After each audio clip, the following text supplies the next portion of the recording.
안녕하세요. 새우학원 국어 강사 김다래입니다. 선화예고 단독반으로 진행되는 예비 고1 국어 윈터 커리큘럼 소개하겠습니다. 국어, 미대 입시에서 가장 중요한 과목이라고 해도 과언이 아닌 과목인데요. 단기간에 성적이 확 오르는 과목은 아니죠. 겨울부터 미리 공부할 필요가 있습니다. 지금 겨울에 탄탄히 다져놓은 실력이 내신 1등급을 따내는데 가장 결정적인 역할을 한다는 것 미리 말씀드립니다.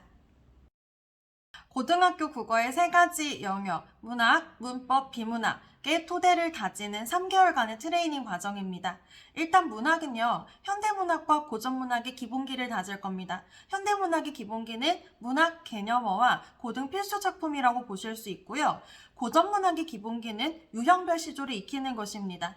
그리고 문법, 1학기 문법을 미리 선행하고 이제 고등학교 입학하게끔 커리큘럼을 구성했고요. 비문학은 수능에서 가장 어려운 영역이죠. 그래서 고등학교 입학하기 전에 비문학을 영역별로 공부를 해둔다면 일단 당장은 3월 학평 대비에도 도움이 되고요. 독해력이 증진이 되면서 국어의 기본기를 다지는 그런 공부가 이루어진다고 생각하시면 되겠습니다. 우선 문학 공부 어떻게 할지 말씀드릴게요. 일단 현대문학에서는 문학 개념어를 공부를 할 겁니다. 그러니까 학생들이 문학이 되게 답이 없다, 애매하다, 이런 막연함을 많이 가지게 되는데요. 문학 개념어를 공부하게 되면 답을 고르는 기준을 익히게 되고요.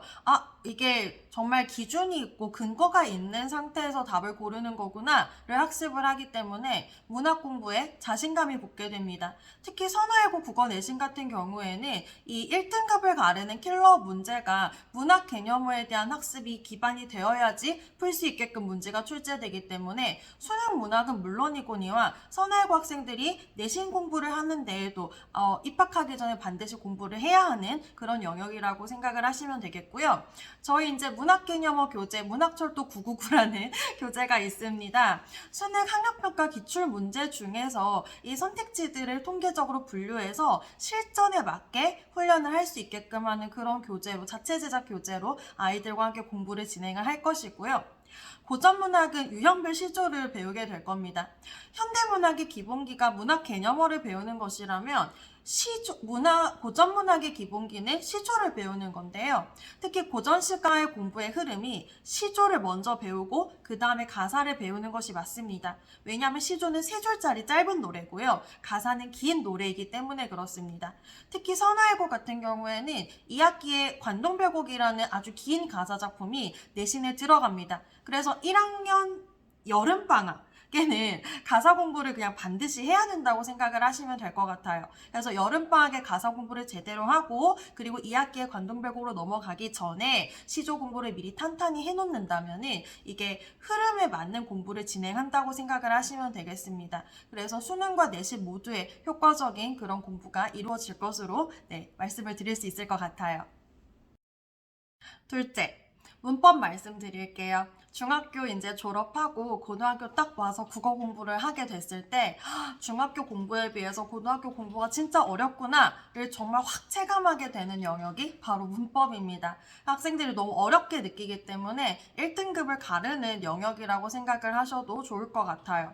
그래서 이 입학하기 전에 내신에 나오는 문법을 미리 공부하고 들어오면 확실히 유리합니다. 그래서 이 겨울방학 동안 내신에 나오는 문법을 미리 공부를 할 거고요. 셋째, 비문학입니다. 비문학 공부해야죠. 수능 공부의 시작이자 끝이라고 볼 수 있을 것 같고 당장 고등학교 입학을 앞둔 친구들에게는 3월 학평 대비라는 어떤 목표를 가지고 공부를 해나갈 수 있을 것 같습니다. 그래서 비문학에는요. 인문, 이제 철학 지문은 출제되고요. 그 다음에 사회, 경제나 법 지문, 그리고 과학기술 지문이 출제가 되고요. 지문 유형별로 지문이 구성되는 방법이나 문제에 접근하는 전략이 달라지기 때문에 지문 유형별로 독해를 어떻게 하고 문제를 어떻게 접근할지 그런 것들을 공부를 하게 될 거예요. 그래서 비문학을 공부하게 되면 결국 글을 읽는 능력이 개발이 되기 때문에 향상이 되기 때문에 독해력이 올라가게 되죠. 독해력이 올라간다고 하는 것은 비문학뿐만 아니라 문학에도 도움이 되고 국어 전반, 특히 내신에서 약간 말이 어렵게 나오는 문제들, 그런 킬러 문제들에 접근을 하는 데에도 굉장히 효과적인 그런 공부가 된다. 이렇게 말씀을 드릴 수 있을 것 같아요. 네, 윈터 주차별 커리큘럼 자세히 소개를 해드릴게요. 그래서 12월 첫째 주부터 2월 마지막 주까지 총 12주차 수업이 구성이 되어 있고요. 12주차 내내 문법은 계속해서 지속적으로 쭉 공부를 해나갈 겁니다. 그래서 문법의 아주 기본이 되는 품사부터 시작을 해서 조사, 품사들에 대한 공부를 하고 그 다음 문장에 대한 공부를 하게 되고 그리고 문법 요소, 의문의 변동, 한글 맞춤법까지 1학년 1학기 내신에 나오는 문법을 미리 이제 12주 동안 공부를 하고 들어간다. 이렇게 생각을 하시면 될 것 같고요. 그래서 80분 동안 문법 공부를 하고 나머지 80분은 문학 공부를 할 때도 있고 비문학 공부를 할 때도 있을 거예요. 그래서 12월 달에는 문학 개념어 공부를 할 겁니다.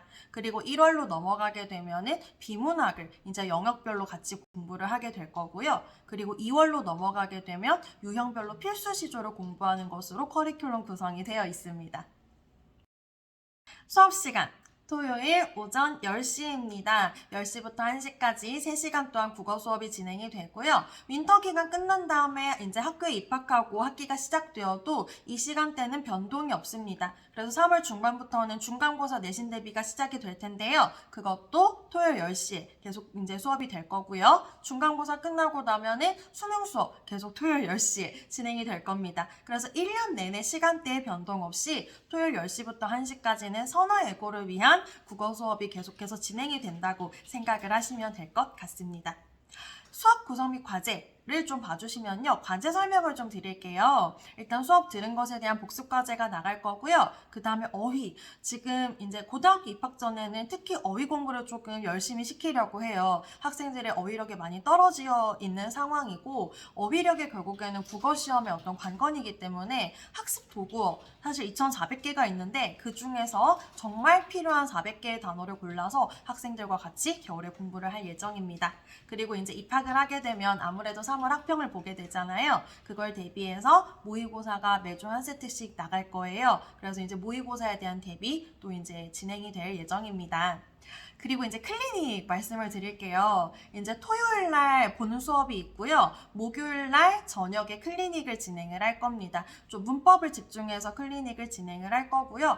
선택사항이기는 한데요. 제가 본 수업 때 테스트나 아니면 과제 수행도나 그런 것들을 보고 너 클리닉에 좀 와야겠는데 이렇게 제가 따로 부를 수도 있어요. 그래서 클리닉은 좀 더 개별적인 케어를 받는다고 생각을 하시면 될 것 같습니다. 시간대가 6시부터 9시까지로 이제 설정이 되어 있는데 학생들에 따라서 자신들의 니즈들이 다 다르잖아요. 쌤, 저 과제 이 문제 몰랐는데 설명해주세요. 이러는 친구들도 있을 테고 아니면 저 선생님 이런 부분이 좀 어려운데 이거에 대한 문제를 더 주세요 하는 친구도 있어요. 그래서 클리닉 시간에는 좀 더 개별적으로 자기의 필요한 니즈, 나한테 조금 애로사항이 있는 부분들을 개별적으로 해결을 해나가는 시간이라고 생각을 하시면 될 것 같습니다. 선화예고 국어시험 어떤 특징이 있는지 학교 알림이 홈페이지에서 나온 그 정보를 토대로 어머님들과 좀 보려고 합니다. 지금 제가 화면에 두 개의 표를 띄워놨는데요. 위에 있는 표는 올해 2022년 아직 2학기는 내신 성적이 나오지 않았고요. 1학기 내신 성적에 대한 성취도 사항이 제시가 되어 있고요. 그 밑에 표는 작년 거예요. 2021년 미술과 학업 성취도 사항의 표를 이제 좀 화면에 띄워놓고 있습니다.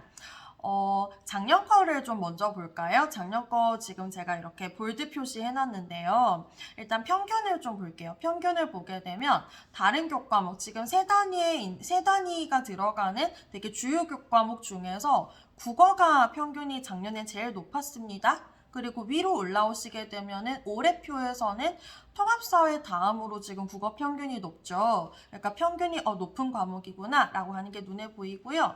표준 편차를 보시게 되면 작년 거 좀 볼까요? 타 교과목에 비해서 표준 편차가 굉장히 적죠, 지금. 다른 과목들은 다 두 자리가 넘어가는데 국어만 표준 편차가 한 자리입니다. 올해도 마찬가지고요.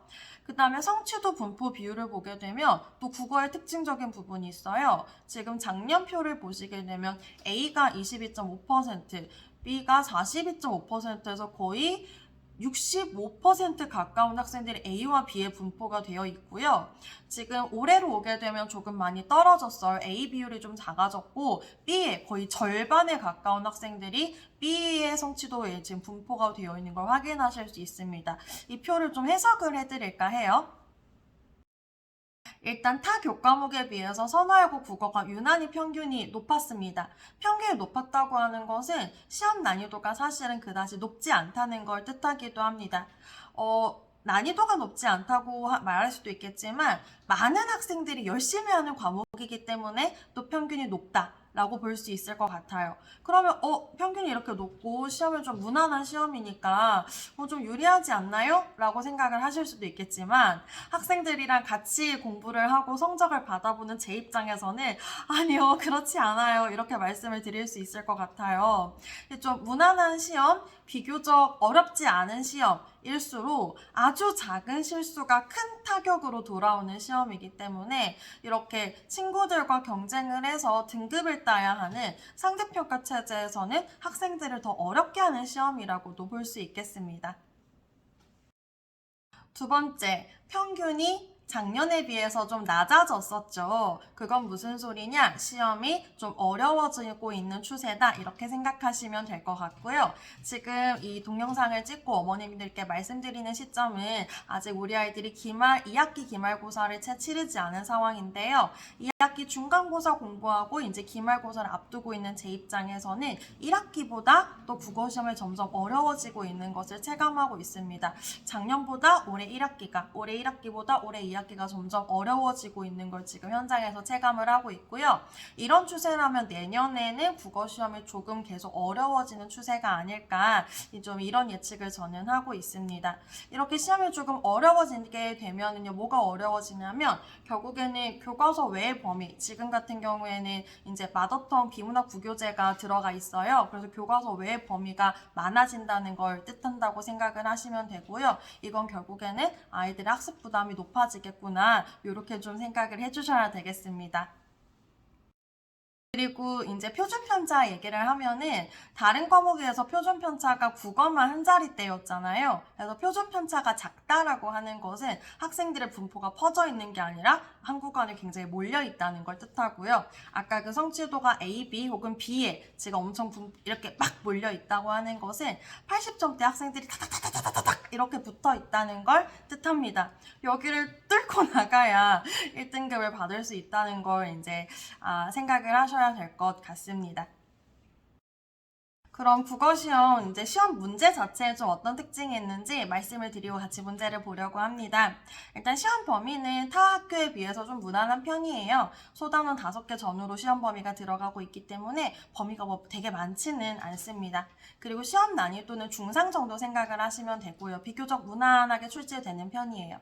그러니까 국어시험이 되게 어려워지면은 수능형으로 외부 연계 문제를 보통 출제를 하게 되는데 선화외고는 외부 연계 문제는 출제하지 않습니다. 그럼 1등급을 가르는 킬러 문제는 선택지의 말을 어렵게 냅니다. 그래서 헷갈리는 선지 유형으로 킬러 문제를 출제를 하고 있고요. 그래서 그런 킬러 문제들이 매 시험 출제가 되고는 있기 때문에 1등급이 변별은 되는 시험입니다.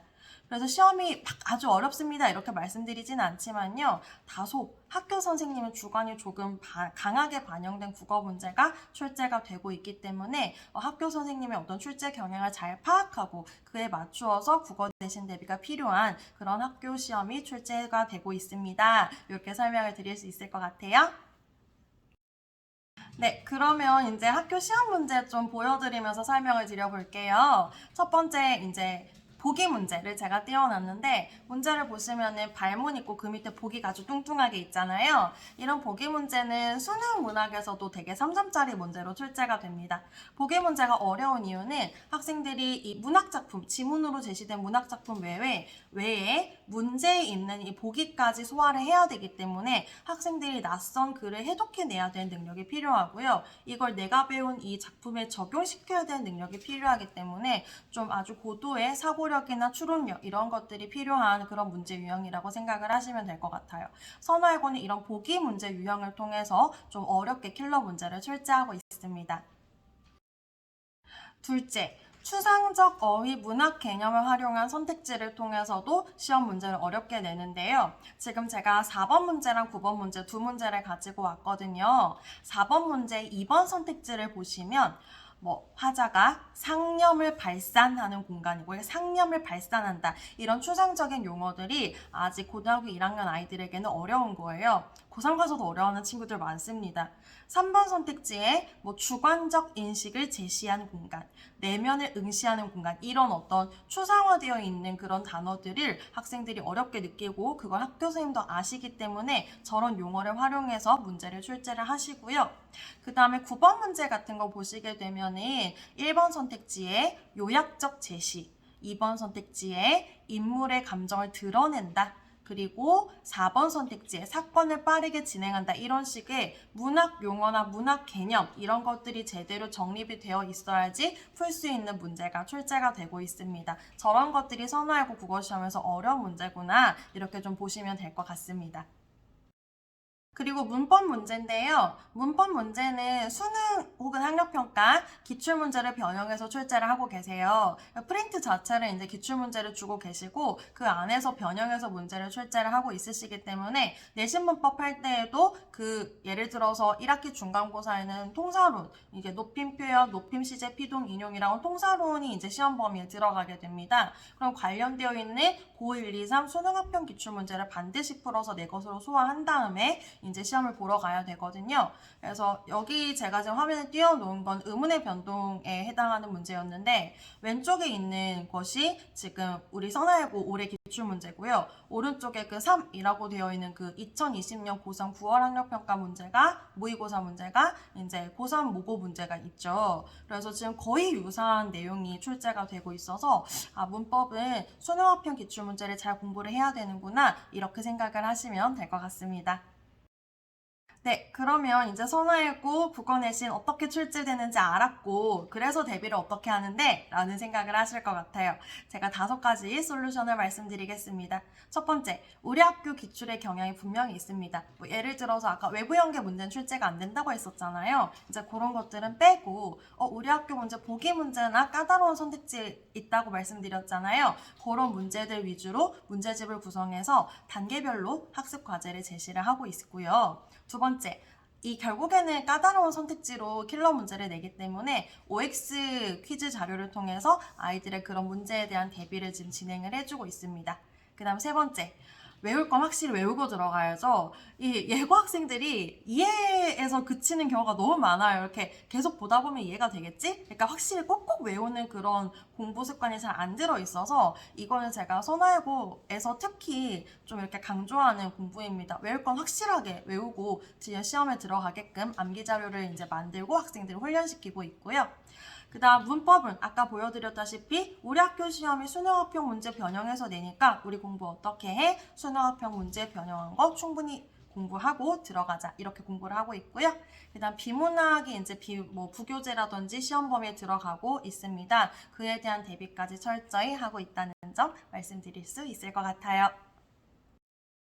국어. 학교 선생님의 출제 경향에 민감할 수밖에 없는 과목입니다. 이게 아다르고 어다른 말인 거잖아요. 그래서 이제 학교 선생님 출제 경향을 정말 잘 알고 그에 맞춰서 대비를 해야 하는 과목인데요. 선화예고의 출제 경향을 가장 잘 알고 있는 선생님에게 배우는 것이 굉장히 중요합니다.